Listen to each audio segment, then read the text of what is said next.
Welcome back to Defender's Voice. This is Dr. Paul. Thank you for joining us today. Visit us at www.drpaul.org and subscribe to our podcast. Defender's Voice is about answering your questions from a biblical viewpoint. Last night, someone sent me this question: what is missing in Margie's letter? And I would like to answer that question in today's episode. Margie wrote a nice letter. We should support her efforts to tell the truth to the world. But the truth is what is important in these conversations. In Acts chapter 5, we read about a couple, a Christian couple, Ananias and Sapphira. They sold land, kept a portion of the proceeds, and took the remaining money as the donation to Apostle Peter. They gave the impression that they gave everything to the Lord. Then what happened? Apostle Peter, he looks through their phony philanthropy and says, "Why is it that Satan has so filled your heart that you have lied to the Holy Spirit?" When we tell lies, we fill our hearts with Satan. We become like Satan because Satan is the father of lies. Ananias could have said, "I sold my land, I kept 50% of the proceedings, I gave 50% as a donation." Peter would have gladly accepted it. But Ananias subverted the truth. He received a swift judgment from God. He fell to the ground and lost his life in the presence of the apostle. Unbeknownst to her, his wife Sapphira went to the church. Her husband had already been dead. She did not know that. So Peter asked her the same question. She had an opportunity to confess her sin and her husband's sin. But she too lied to the Holy Spirit and lost her life immediately.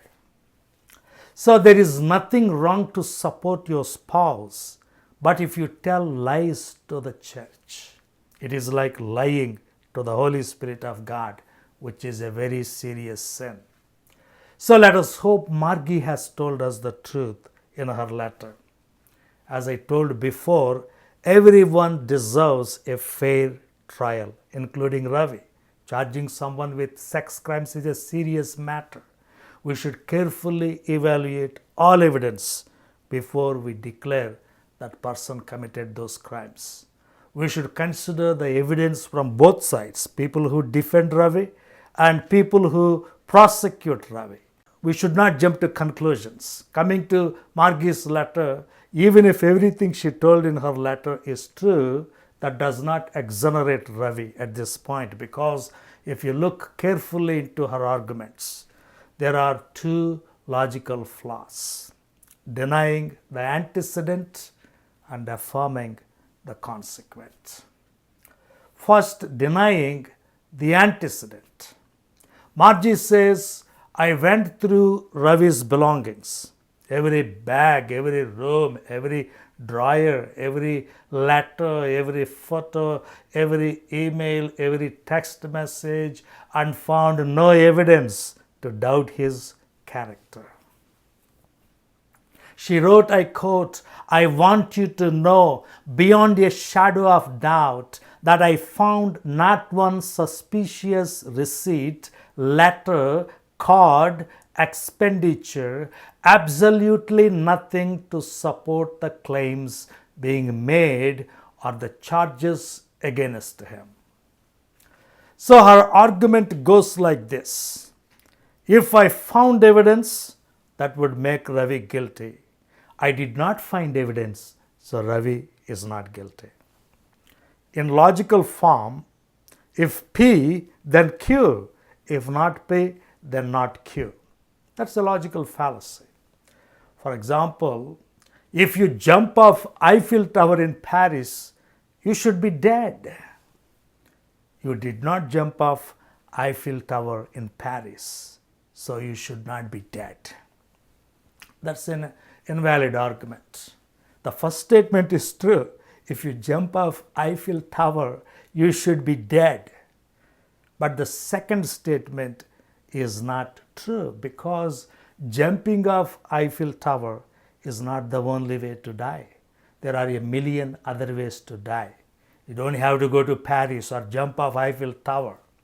In logic, we call this denying the antecedent fallacy. Margie says, if I found any evidence that would make Ravi guilty, that is a true statement. But the second statement does not follow. I did not find any evidence, so Ravi is not guilty. There are other women who claim that they have the evidence. There are other ways to be dead besides jumping off Eiffel Tower. Likewise, there are other evidences, other women claiming they have the evidence. So we have to look at their evidence to make up our mind. The second logical fallacy is affirming the consequent. She wrote, I would also like to tell you that both Naomi and I have had frequent text messages from the therapist that treated his back most often in recent years, affirming the love and respect for him and for us. So this therapist who treated Ravi in recent years has only good things to say about Ravi. So I don't believe what other therapists say about him. This is also a logical fallacy. In logic form, it goes like this. If P, then Q. Q, so it must be P. If Ravi was a bad guy, his therapist would say so. His therapist did not say so, so Ravi must not be a bad guy. But remember, all of Ravi's accusers are his therapists, but all his therapists are not his accusers. Let us say you are charged with robbing a bank named Citizens Bank. You are arrested and put on trial.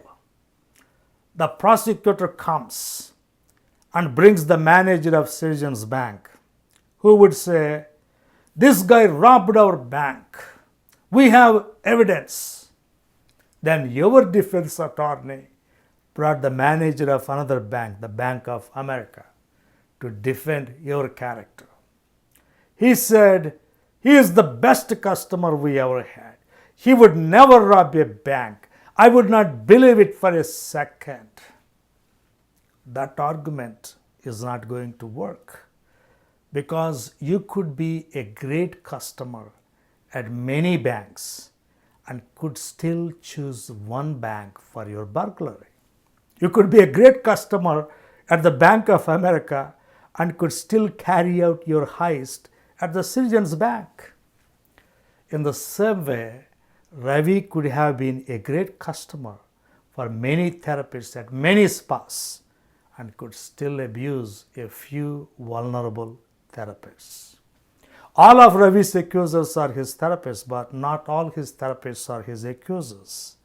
So I saw those two invalid arguments in her letter, denying the antecedent and affirming the consequent. And also she said nothing about Ravi exaggerating his academic credentials, his claims of being a professor, a visiting professor at Oxford and Cambridge. So sadly, even if everything she wrote is true, what she wrote in her letter is not sufficient to declare that Ravi was innocent. We need more evidence. We need to talk to more people. Margie should write another letter explaining why she was silent.